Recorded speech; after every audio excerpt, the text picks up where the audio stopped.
బిర్యానీ హైదరాబాద్ వాళ్ళకే కాదండి, మాలాంటి అదర్ స్టేట్స్ వాళ్ళకు కూడా బిర్యానీ అంటే ఒక ఎమోషనే. నేను ఎప్పుడు హైదరాబాద్ వెళ్ళినా నాకు ఫస్ట్ బిర్యానీ గుర్తొస్తుంది. అందుకే హైదరాబాద్ వెళ్ళిన ఫస్ట్ డేనే పిస్తా హౌస్కి అయితే వెళ్ళిపోయాము. ఈసారి అయితే మేము చికెన్ 65 బిర్యానీ అయితే ఆర్డర్ చేసాము. బిర్యానీ వచ్చేసరికి ఆల్మోస్ట్ 10 to 15 minutes టైం అయితే పట్టింది.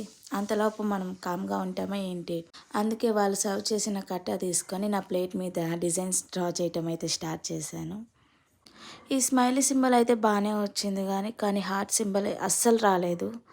ఏదో డ్రా చేద్దాం అనుకుంటే ఏదో అయింది ఫైనల్గా. అది రాలేదని మనం ఊరుకుంటామా ఏంది, మనకు వచ్చిన స్టైల్లో ఏదో ఒక హార్ట్ డిజైన్ అయితే డ్రా చేసేసాను. ఇంతలోనే మా బిర్యానీ అయితే వచ్చింది. టేస్ట్ మాత్రం సూపర్ అసలు. చికెన్ అయితే చాలా జ్యూసీ అండ్ టెండర్గా సూపర్గా ఉంది. ఆఫ్టర్ బిర్యానీ డెజర్ట్ చెప్పుకోకపోతే ఎలా, అందుకే ఒక ఆప్రికాట్ డిలైట్ అయితే చెప్పుకున్నాము. ఇది కూడా టేస్ట్ బాగుంది. సో నా ఛానల్ని ఇప్పటి వరకు సబ్స్క్రైబ్ చేయకపోతే please subscribe and do follow for more updates. Bye.